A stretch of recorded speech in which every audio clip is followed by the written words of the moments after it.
कुछ most important question और उनके आंसर को बताऊंगा। तो पूरी जानकारी के लिए मेरा पूरा वीडियो अंत तक ध्यान से देखिए, और यदि अभी तक हमारे चैनल को सब्सक्राइब ना किया हो तो सब्सक्राइब जरूर कर लीजिए। चलिए शुरू करते हैं।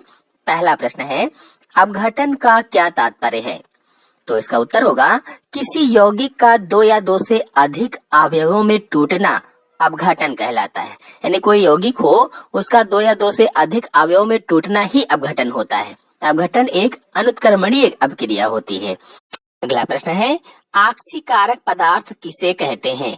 तो वे पदार्थ जो दूसरों को आक्सीकृत करते हैं और स्वयं अपचयित हो जाते हैं, आक्सीकारक पदार्थ कहलाते हैं। यानी दूसरों को आक्सीकृत करने वाले पदार्थ आक्सीकारक पदार्थ कहलाते हैं। अगला प्रश्न है, अपचायक पदार्थ किसे कहते हैं? तो वे पदार्थ जो दूसरों को अपचयित करते हैं और स्वयं ऑक्सीकृत हो जाते हैं, अपचायक पदार्थ कहलाते हैं। मतलब ये कि दूसरों को अपचयित करने वाले पदार्थ अपचायक पदार्थ कहलाते हैं। अगला प्रश्न होगा, एक उष्माक्षेपी अभिक्रिया का उदाहरण दीजिए। तो उष्माक्षेपी अभिक्रिया का उदाहरण श्वसन होता है। अगला, जल में सांद्र H2SO4 मिलाने पर विलयन का ताप बढ़ना किस प्रकार की क्रिया होगी? तो उष्माशोषी अपक्रिया होगी। जब जल में सांद्र H2SO4 मिलाया जाएगा तो विलयन का ताप अगर बढ़ेगा, इसका मतलब होगा कि उष्माशोषी अपक्रिया है। अगला है, विद्युत अपघटन किसे कहते हैं?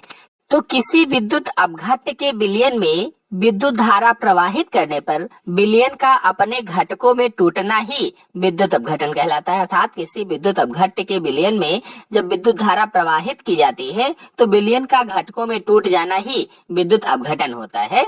अगला है, भोजन में उपस्थित कार्बोहाइड्रेट के टूटने पर क्या मिलता है? तो भोजन में उपस्थित कार्बोहाइड्रेट जब टूटता है तो ग्लूकोज प्राप्त होता है, यानी C6H12O6 मिलता है। अगला प्रश्न है, सूर्य के प्रकाश में सिल्वर क्लोराइड धूसर रंग का होकर क्या बनाता है? तो सूर्य के प्रकाश में सिल्वर क्लोराइड धूसर रंग का होकर के सिल्वर धातु का निर्माण करता है या सिल्वर धातु बनाता है। अगला प्रश्न है, कॉपर सल्फेट के विलयन में लोहे की कील डालने पर किस प्रकार की अपक्रिया होगी? तो कॉपर सल्फेट के विलयन में लोहे की कील डालने पर प्रतिस्थापन अपक्रिया होगी। अगला, लोहे में जंग लगना, मोम का जलना, किण्वन दूध से दही बनना, पौधों में वृद्धि किस प्रकार के परिवर्तन होते हैं? ये जो बताए गए हैं ये किस प्रकार के परिवर्तन हैं? तो होगा ये रासायनिक परिवर्तन होते हैं। चाहे वो लोहे में जंग लगना हो, मोम का जलना हो, किण्वन दूध से दही बनना हो, ये सारी चीजें रासायनिक परिवर्तन होते हैं।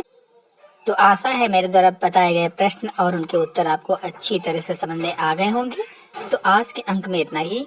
अगले अंक की जानकारी के लिए मेरे चैनल को सब्सक्राइब कर लीजिए, और वीडियो अच्छा लगा हो तो अपने दोस्तों में शेयर जरूर करिएगा तथा वीडियो को लाइक करना बिल्कुल ना भूलिएगा। धन्यवाद।